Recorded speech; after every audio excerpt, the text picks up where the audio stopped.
નમસ્કાર મિત્રો, સ્વાગત છે તમારું આપ સૌની સયારી ચેનલ ગુજરાતી સાહિત્ય વિદ નિકુંજ યુટ્યુબ ચેનલમાં. હું નિકુંજ પરમાર આપ સૌનું દિલથી આજના વિડીયોમાં સ્વાગત કરું છું મિત્રો. તો આજના વિડીયોમાં ચર્ચા કરવાના છીએ પેન્શનો માટે જુલાઈથી વધનારા મોંઘવારી ભથ્થાને લઈને ચિત્ર થયું એકદમ સ્પષ્ટ. ડીઓમાં કેટલો થયો વધારો, જારો કેટલો વધારો થશે, સંપૂર્ણ નવી અપડેટ. આજ તારીખને મિત્રો 17/7/2027. તો મિત્રો, તમને કહ્યું તેમ તેના વિશે આજના વિડીયોમાં ચર્ચા કરવાના છીએ.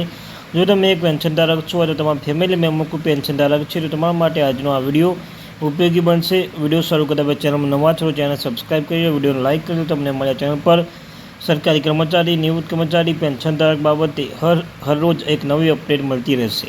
તો ચાલો જાણીએ વિગતવાર માહિતી. તો મે મહિના સુધીના CPIW ડેટાના આધારે જુલાઈ 2026 ડીએ વધારો હાલમાં લગભગ 3% રહેવાની ધારણા છે. જોકે અંતિમ આંકડો આ મહિના જાહેર થનાર જૂન ઇન્ડેક્સ પર આધારિત રહેશે મિત્રો. જુલાઈ 2026 ડીએ વધારો કેન્દ્ર સરકારના કર્મચારી આઠમા પગાર પંચના અમલીકરણના સમયરેખા અંગે સ્પષ્ટતા રાહ જોઈ રહ્યા છે. ત્યારે હવે ધ્યાન જુલાઈ 2026 થનાર આગામી ડીએ સુધારો પર કેન્દ્રિત થયું છે. લેબર બ્યુરો દ્વારા જાહેર કરેલા તાજેતરમાં કન્ઝ્યુમર પ્રાઇસ ઇન્ડેક્સ પર ઇન્ડસ્ટ્રીયલ વર્કર્સ CPIW ડેટા દર્શાવે છે કે 2026માં ઇન્ડેક્સ વધીને 150.8 થયો હતો, જે એપ્રિલ 149.9 હતો. મે સુધીના ઉપલબ્ધ ફુગાવાનો ડેટા આધારે જુલાઈ 2026 ડીએ વધારો હાલમાં લગભગ 3% રહેવાની ધારણા છે. જોકે અંતિમ આંકડો આ મહિને જાહેર થનાર જૂન ઇન્ડેક્સ પર આધારિત રહેશે. અહેવાલ અનુસાર આઠમો પગાર પણ 2027 અંતમાં લાગુ થવાની ધારણા છે. જોકે નવો પગાર પણ જાન્યુઆરી 2026 પાછલી અસરથી અમલમાં આવશે, જેમાં કર્મચારી 18 થી 24 મહિનાનો એરિયસ મળશે મિત્રો. બીજો મુદ્દો છે કે શું જુલાઈ 2026માં મોંઘવારી ભથ્થામાં વધારો 7મા પગાર પંચ હેઠળ થશે? તો હાલમાં જુલાઈ 2026ના મોંઘવારી ભથ્થા ગણતરી ચૂકવણી હાલમાં 7મો પગાર પંચ થવાની અપેક્ષા છે.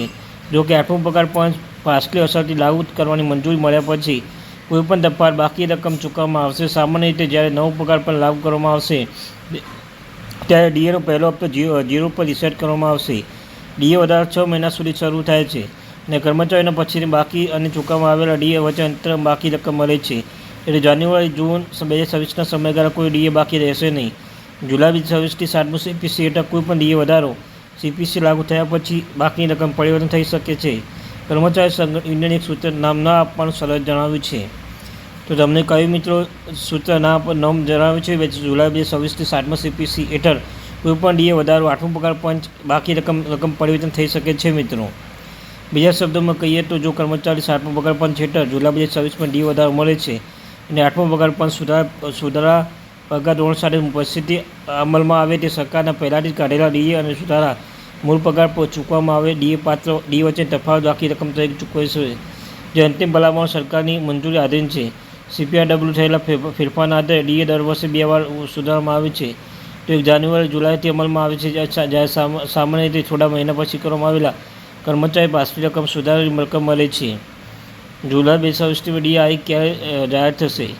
જુલાઈ 2025માં ચક્ર માટે ડીએ વધારો ઓક્ટોબર દિવાળી નજીક જાહેર થવાની શક્યતા છે. જો તે પણ 3% હોય છે તો 8મો પગાર પંચ અમલ પછી કેન્દ્ર સરકારના કર્મચારી ડીએ ઉચ્ચ મૂળ પગાર ચૂકવવામાં આવતા ડીએ વચ્ચે તફાવત મળવાની શક્યતા છે.